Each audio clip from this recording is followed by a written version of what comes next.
Ignite, sparked by BBB, where conversations are taking place to change the future.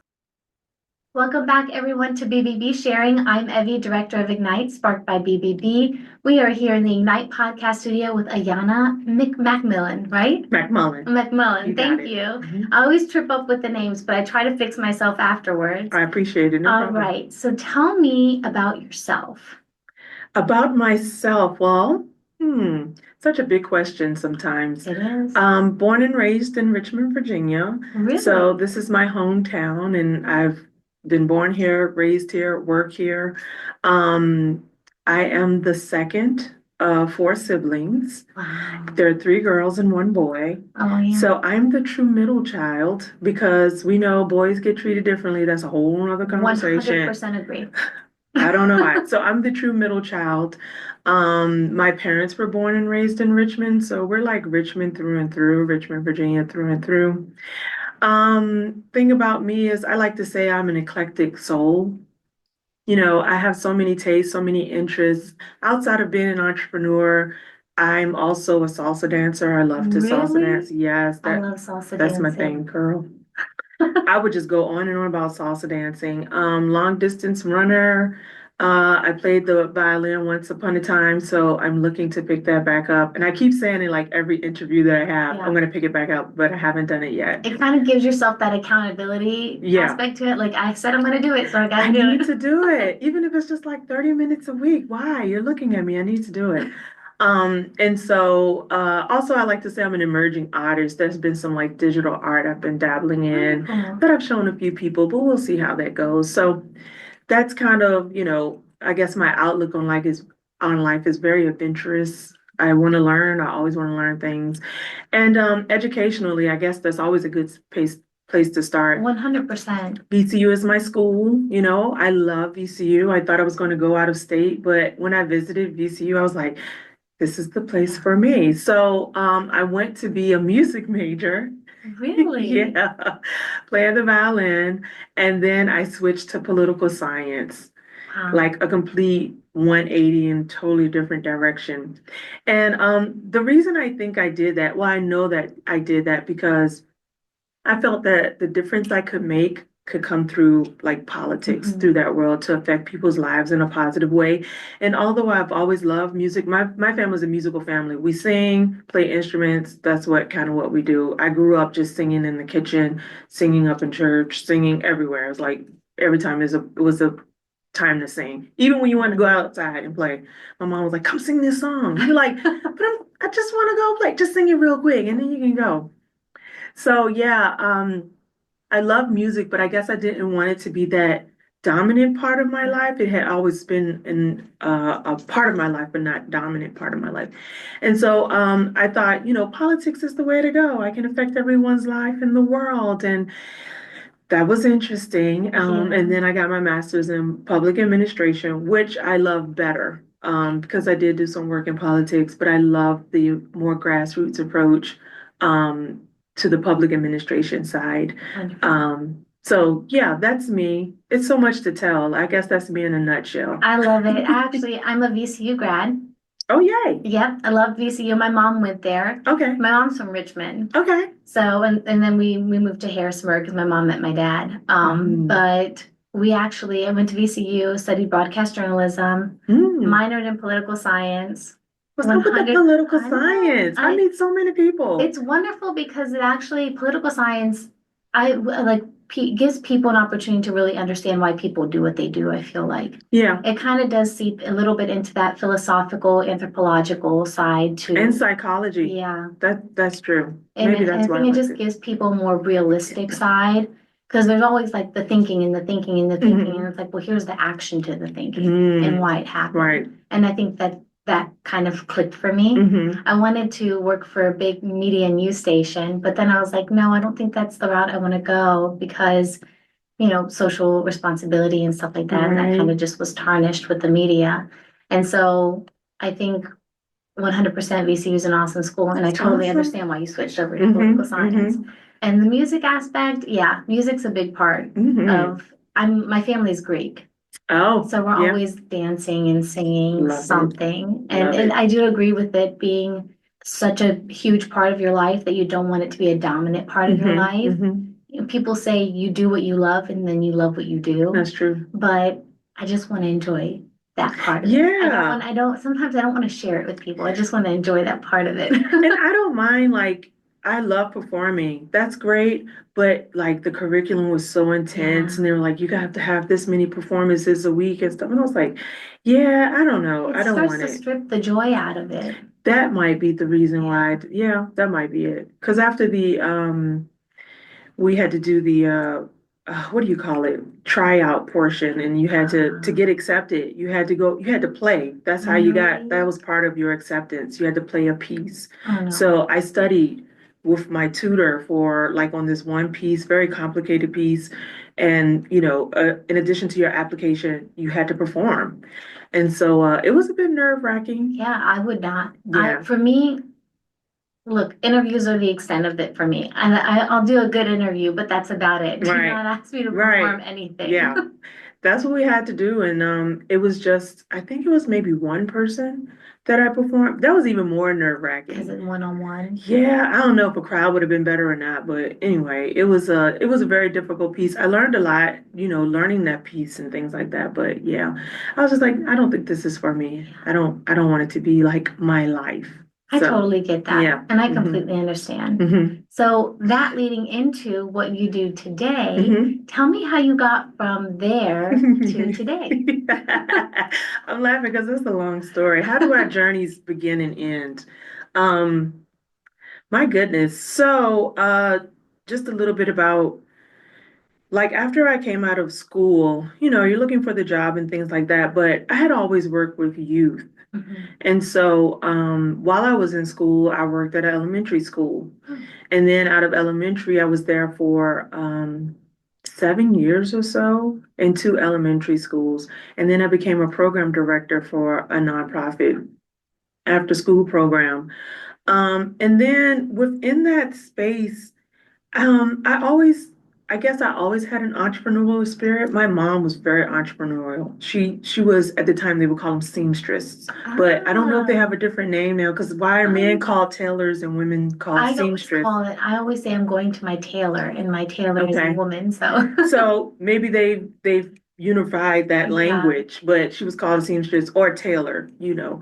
And then she used to sell, you remember Tupperware was a thing? Yeah, She used to sell Tupperware and really? yeah, and then she used to do like make these like nativity scenes and like sell like stuff them. They were like I love plush things that. and sell them. So she always like had this spirit. So I think we grew up with that Very artistic very, too. oh, Yeah. super artistic. Like she was super artistic. And so I think that was just always in me. And so I have always had a knack for like organizing things. I was that kid. If you needed a mediator, I was that kid. If you needed stuff to get organized, I was that kid. Wonderful. I didn't learn until later because we had to share rooms that my mom would put me in rooms with the messy child because I would get them organized. She didn't tell me this until my adulthood. Really? Yes. I was like, why? Because I was like, why I keep getting shifted around? Like, can I just like stay in one place? And she was like, oh, I knew you would get them straight. So out of that She's smart. She passion, is smart. she was super smart and she studied psychology. My Well, we were mom just did talking. too. This is so funny. And she went to VCU. That's insane. What are the odds? No, That's it's wonderful. crazy. So she knew how to get people motivated to do things. So within that, when I was at this nonprofit after school program, the idea hit me to create Harmony Organizing, which is now in its state, well, let me say, in its original state, professional organizing. I found out that people do this. Like they go in, they organize people's houses and their things. And I was like, is this a Really? thing? Yeah. You never heard of it? No, but Oh I my know a lot of God. people that need it. You heard of the KonMari method?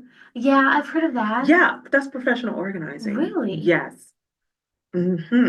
So it's not a super like we haven't been around for like a super long time, but I mean it's still emerging and it's still developing. But this was back in 2010, so it was out there Wow. in 2010. I was like, oh, people do this thing. That's amazing. I should turn my passion into like, you know, Yeah. a business. That's what I did. I started Harmony Organizing as professional organizing in Wow. 2010. And so I wasn't full-time by any means, but the concept, let me get my business together, let me register, let me do these things, blah, blah, blah, blah. And then as I found, you know, excuse me, as people were organizing their spaces, they also needed to organize their minds, right? And it's kind of like, oh, I can come through any door. And I was just recognizing it because I would go in and I would organize spaces, but they'd be like, I'm all over the place in my head and I just can't focus on this right now. So it's like, okay, let's try some goal setting. This is how I developed. Maybe I should do goal setting with them now. Yeah. All I did was take my experience in public administration and strategic planning and I broke it down for the individual. Wow. That's what I did. So I was like, oh, let's do goal setting. Oh, you really need to manage your tasks better. You need to, and then it folded into time management. All of these components of organizing and living a balanced life came out of this one thing. Let me organize your things. Yeah. And so now I was like, I have a front door, now I have a back door. So that's how Harmony was developed. As I moved into the business arena, it became, and I gained more knowledge. Now people need to organize their businesses. Yep. So they need business support. So then I started organizing business support. And then, well, we got community engagement going on here. So now I'm doing community engagement. So Harmony in its state now is an integrated suite of professional organizing, business support strategy, and community engagement strategy. And community engagement has always been something that I did before it became a buzzword. Like, you know, it's the thing. Community is like the thing now, but that was my mom. I mean, we were helping the community. We would create, I remember when we were younger, she would just tell us to scooch over in the van because it was somebody on the side of the road with their child and groceries, and we would take them home. So it was nothing for us to say, hey, come over to my house and eat. You know, of course, you got to not everybody did it, but you know, or the kids in the neighborhood, everybody was at our house. I mean, we always served people, we were always feeding people, we were always helping people. That's just the thing that we did. So this kind of folded in Crazy naturally. that you say that because we were just talking about that the other day here. Really? Yeah, so we have what's called spark conversations, and we talk about different topics. It's Mhm. kind of like so we would talk about like your topic, your type of industry, and we would bring that to people to kind of understand what you do, in addition to you understanding what people know about it or what Right. experience they've had. So we Right. kind of flip the whole like somebody talking to you for an hour and a half and then you walking away and forgetting about everything waiting in line at Starbucks, right? No, this is more of an engagement. But we were talking about how it takes a village. I remember because I grew up in two different worlds. I grew up in Greece over the summer, and then I grew up here because I had to be at school, and of course my parents worked. It takes a village. It's always about community. If parents couldn't take care of the kid, then you knew somebody in the town was available to be able to take care of the kids, or to just be careful and monitor them. Like being able to walk there and get food from whoever is safe, whereas here, not so much. Not so much, right. So when you bring up that community aspect, we talked about neighborhoods and how it's so important to have that community in your neighborhood.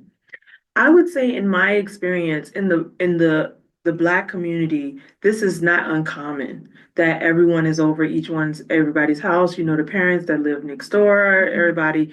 Can you send my child home? Because they, you know, I'm looking for them. They're around the street. So this was a common narrative. And plus my family too is super big. Like I think is, look, guys, if you're listening to me, I might get the number wrong, but it's 14. I have 14 aunts and uncles. Okay. Really? So it's like super big. And we were always like together. I don't remember a time where it was like, oh, we're just chilling by ourselves. Someone was always over our house. We were always going with somebody somewhere. Graduations were a huge thing. And you know, they only give, you know, certain amount of tickets to graduations. That never worked for my family. I would just go to my friends like, hey, everybody come in your family, can I use your tickets? Because I think it would be like 15, maybe more people at my graduation. And they started putting caps on the number of chairs you could take too. Yeah. And my brother went to a super big school. My sister and I went to a smaller school, but my brother, the boy, of course, and the youngest, by the way. So double whammy. Damn, yeah. yes. But he went to a bigger school, and we thought we would have more space, but it didn't happen. Yeah. So I get you. Yeah. So like that's always been a thing, and I guess our house somehow became like this the center point within the neighborhood. And I mean, it was already four of us, and then my cousins were already over there. So it was kind of like, it doesn't matter how much more you add to it, just come on in. Um, so yeah, that's how I got into being an entrepreneur. Now, my second journey came when I became a full-time entrepreneur, which was around 2018. Little did I know the shutdown was coming. It's like Yeah. somebody had tapped me on the shoulder. But would I do it differently? I'm not sure because it's been such a great journey, even in its hardships, I Yeah. would say, and I've learned a lot. So in 2018, I was like, I'm gonna take Harmony full time. That's what I'm gonna do. We're gonna do this thing.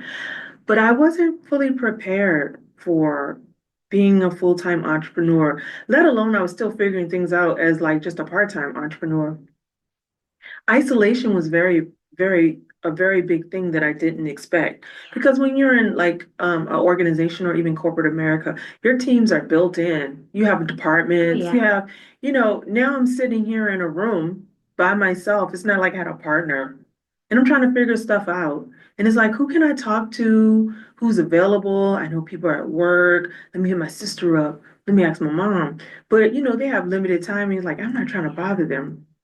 Also, another thing is they don't tell you where to plug in as an Yeah. entrepreneur. It's like, well, I don't know how to access this information, let alone resources. We're talking about like capital and all this stuff that can help grow your business. And then a lot of organizations, I would say there are networking association fees, networking, network, wait, network association fees. Yeah, I had to get that right. Oh, don't get me Yeah. wrong. I couldn't get credibility out of my mouth yesterday. It was crazy. I was like, what is that? I'm picturing in my head. Yeah, are too high, especially for under-resourced entrepreneurs. We're talking about entrepreneurs that have limited access to credit, or it's been not really given to them in historical, like banks are not really lending to Black and brown businesses, that kind of thing. So we have food deserts going on. I mean, let me say, I like to say there are info deserts, like there are food deserts. Yeah. So there are information deserts going on, lack of access to resources and information, high networking association fees, isolation, and then you might hit a planning roadblock, and there's nobody you can say, "Hey, listen to this thing." So in my head, I said, "Hey, wouldn't it be cool?" And I would never forget. Like, wouldn't it be cool if I could network with people, but also they could help me with my business, like business strategy, or support me with resources and information. And another thing I would add to that is that when I started going into like the traditional networking scene, I wasn't like well received. Like that wasn't my demographic for the most part. Like a lot of people that look like me are not going into those kinds of networking scenes.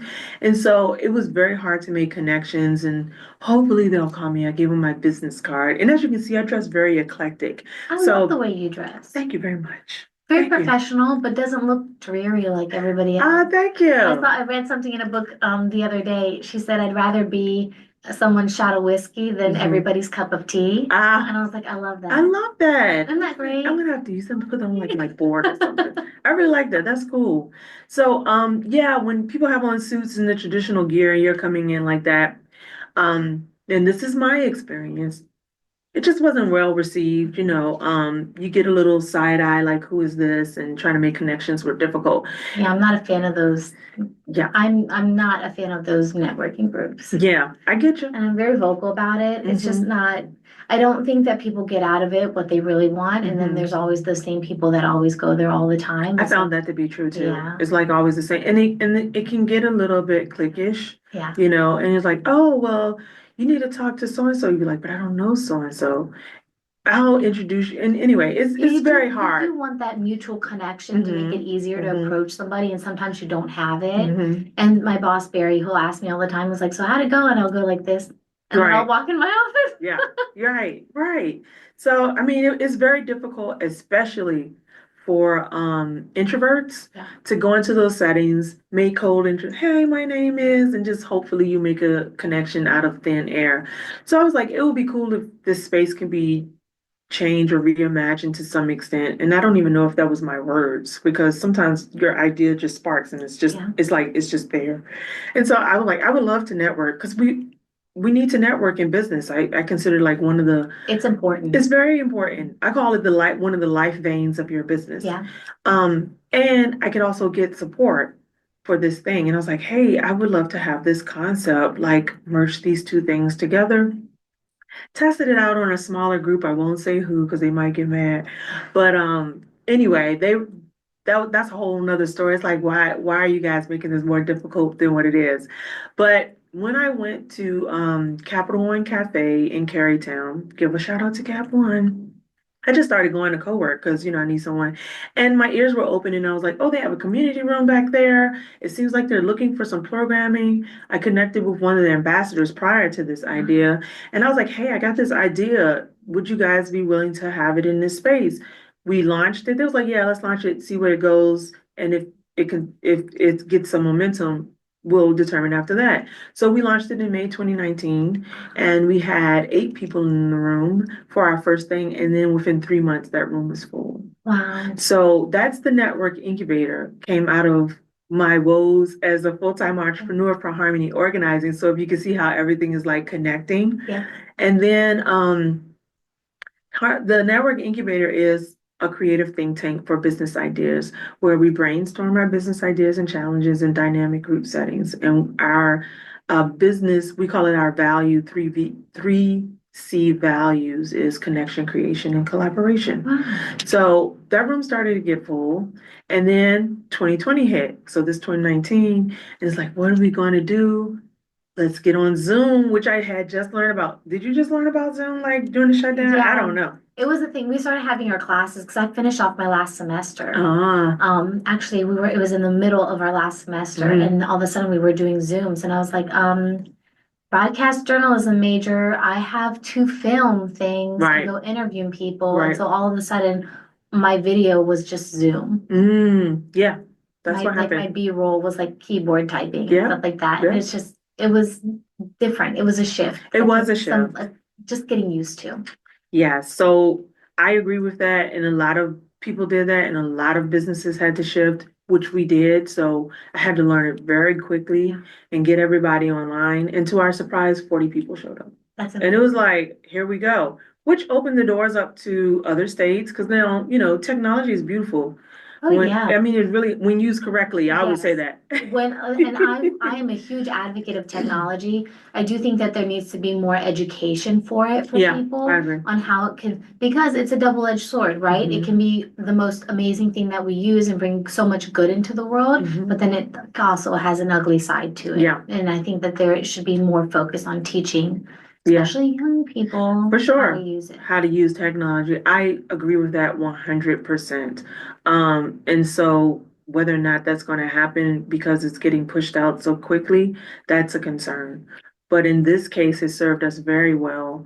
We reached other states and other countries, and to date, we've reached 23 states and 23 countries because of technology, and it's been like an amazing journey. And we've served over 700 businesses. We've supported over 700 businesses. So that's how I got into this. I think that's amazing because, Thank you. And especially when you said the info desert. Yeah.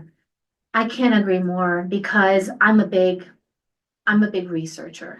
Like if I think I'm going to go down a road with something, I'm going to research the heck out of it because I want to know what I'm getting into, right? But I do hit a brick wall sometimes. So I'm just like, why is nobody talking about this, or where can I find this information? Right. I mean, Google's a friend, but it's that acquaintance that you meet to go out to drinks with in the middle of the week if you want to decompress. It's not your go-to buddy that you call because you're having a hard time with something, So I love that concept of being able to bring that information with people and brainstorm together. People don't realize how important it is to have those conversations and really understand where that person, their experience is information. It is information. Right.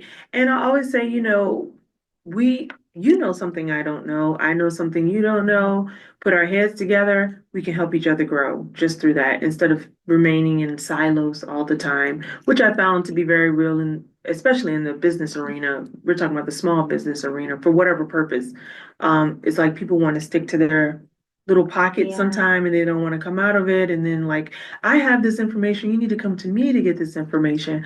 I would say like when I started my journey, even with Harmony, there were a lot of smoke screens. Yeah. And I was just like, why is it so hard to like get this information? And I'm going back to info deserts. In a lot of communities, that information is not even circulating. That's not even like a conversation. Yeah. You Like know, like I don't know how to do certain things within your business. It's not even a conversation. people ask me all the time, because this is a nonprofit. Mm-hmm. And people ask us all the time, they're like, what do you like? You need sponsors? You need, I'm like, yeah, sponsors are great, of course. Who doesn't want sponsors, right? I said, Right. but really your time and your expertise are what's important to me, Mhm, because mhm. your knowledge is valuable. Right.